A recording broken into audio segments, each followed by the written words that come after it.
Ne pas définir clairement vos objectifs financiers est la première erreur qui compromet toute stratégie économique. Sans cible mesurable, aucune décision n'est orientée vers un résultat concret. Les personnes qui déclarent vouloir gagner plus ou économiser ne parviennent pas à structurer leurs actions parce que ces termes sont vagues. Un objectif doit être quantifié, temporel et réalisable. Par exemple, réduire mes dépenses mensuelles de 25% sur 6 mois, ou accumuler 15 000 € d'épargne d'ici 18 mois. L'absence de cette définition entraîne une gestion réactive plutôt que proactive. On réagit aux imprévus au lieu de les anticiper. Les outils de suivi deviennent inutiles si l'on ne sait pas ce qu'on cherche à atteindre. Les banques, les conseillers et les logiciels de budgétisation ne peuvent pas compenser un manque de direction personnelle. Ce n'est pas une question de discipline, mais de clarté cognitive. Sans objectif, chaque choix financier devient un pari aléatoire. Les résultats observés chez les clients récurrents montrent qu'ils dépensent 37% de plus quand ils n'ont pas de cible chiffrée. Le simple fait d'écrire un objectif augmente déjà la probabilité de le réaliser de 42%. Il n'existe aucun système financier efficace qui fonctionne sans une définition préalable du but à atteindre. Confondre revenu brut et cash flow est une erreur fondamentale qui mène à des fausses sécurités financières. Beaucoup croient que gagner 5 000 € par mois signifie qu'ils ont 5 000 € disponibles pour dépenser, or cela ignore les impôts, les charges sociales, les frais fixes, les dettes et les réserves obligatoires. Le cash flow net est ce qui reste après tous les prélèvements et engagements financiers. Un entrepreneur peut avoir un chiffre d'affaires élevé tout en étant en déficit de trésorerie parce qu'il a des créances impayées, des stocks bloqués ou des paiements différés. Même un salarié peut vivre dans une illusion de richesse s'il utilise des crédits à la consommation pour maintenir un niveau de vie supérieur à ses revenus nets.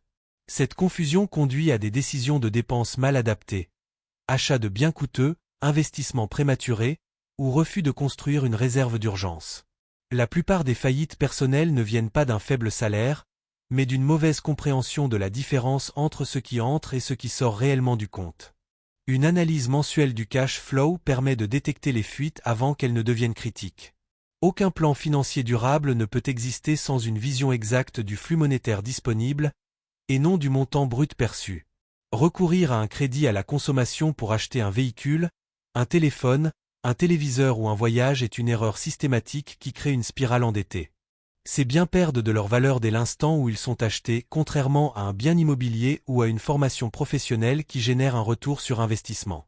En finançant un objet dépréciatif avec un prêt, vous payez 2 fois.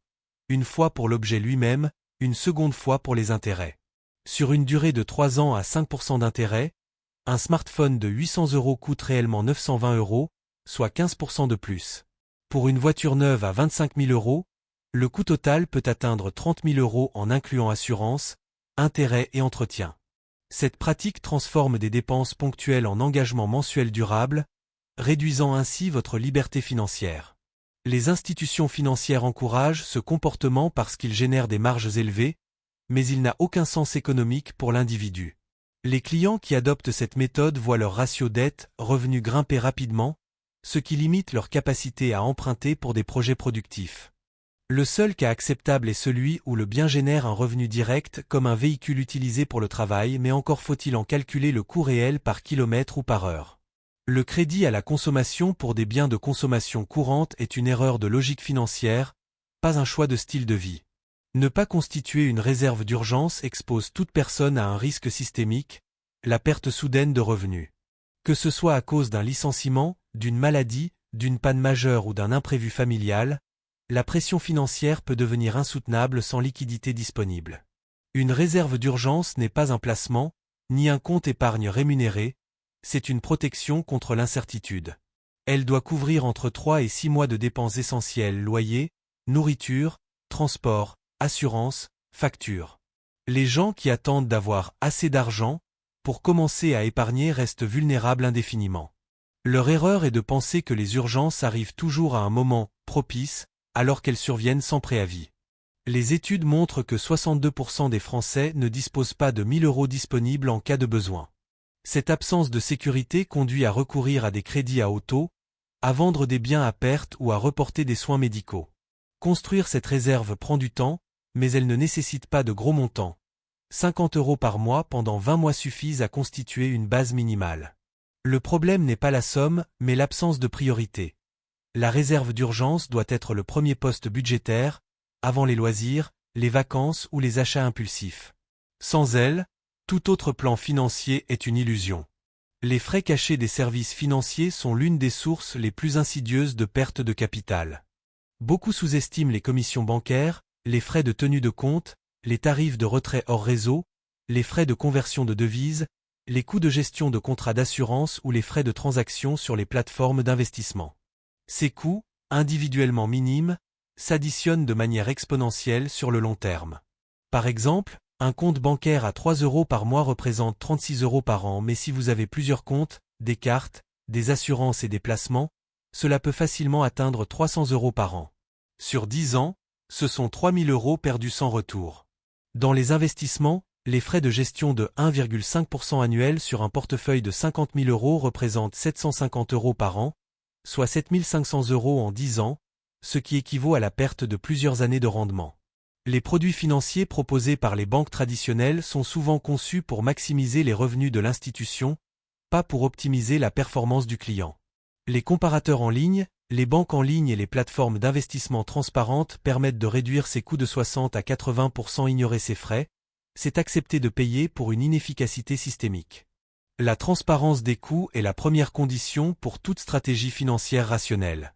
Se contenter de l'épargne classique, livret A, compte épargne logement, livret jeune, sans investir dans des actifs générant un rendement supérieur à l'inflation est une erreur stratégique majeure.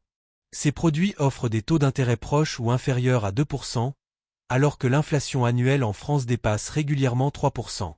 Cela signifie que votre pouvoir d'achat diminue chaque année, même si vous épargnez. Vous ne gagnez pas d'argent, vous perdez progressivement du pouvoir d'achat. Ce n'est pas une question de prudence, mais de méconnaissance économique. Un montant placé sur un livret A de 10 000 € perd environ 100 € de valeur réelle chaque année.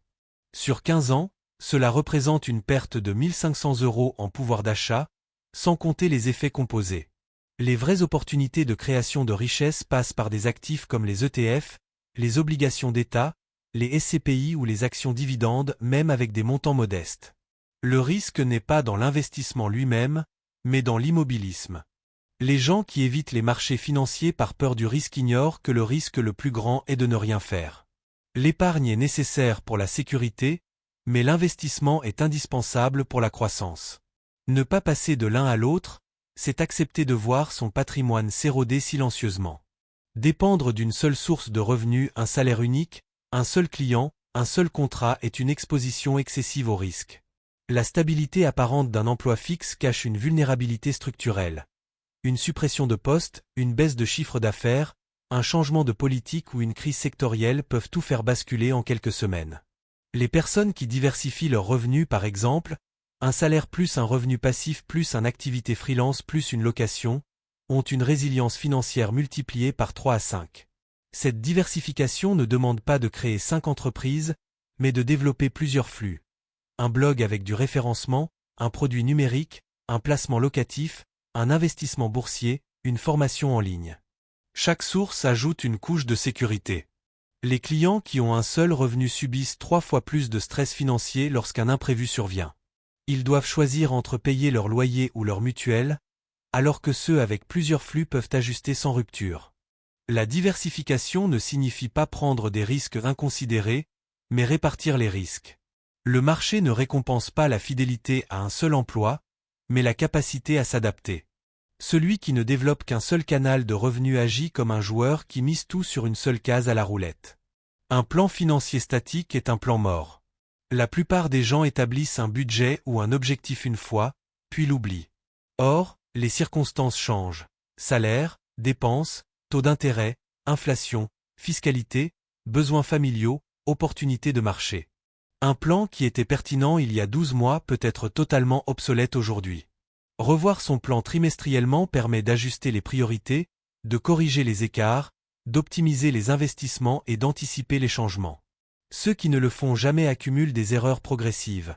Ils continuent à épargner dans un produit sous-performant, ils oublient de réduire une facture inutile, ils ne réajustent pas leur objectif de retraite.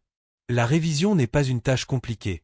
30 minutes par trimestre suffisent pour analyser les flux, Comparez les performances et identifiez les axes d'amélioration.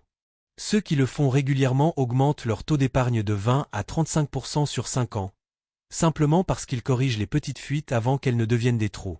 La discipline financière ne repose pas sur la rigueur initiale, mais sur la capacité à s'adapter. Un plan financier n'est pas un document écrit une fois, c'est un processus vivant qui doit évoluer avec votre réalité. Ignorer cette règle, c'est naviguer sans GPS en pleine tempête. Si vous avez reconnu l'une de ces erreurs dans votre propre situation, vous avez déjà fait le premier pas vers une meilleure maîtrise financière. Ne laissez pas ces schémas vous ruiner silencieusement. Abonnez-vous à cette chaîne pour recevoir chaque semaine des analyses concrètes, sans jargon, sans promesses miracles, juste des vérités financières appliquées. Likez cette vidéo si elle vous a aidé à clarifier vos priorités. Partagez-la avec quelqu'un qui vit encore dans l'illusion du « je gagne bien, donc je vais bien ». Et surtout, commentez ci-dessous. Quelle erreur parmi celles-ci vous a le plus marqué? Votre expérience peut aider d'autres personnes à éviter les mêmes pièges. Ensemble, nous construisons une culture financière plus lucide, plus responsable et plus libre.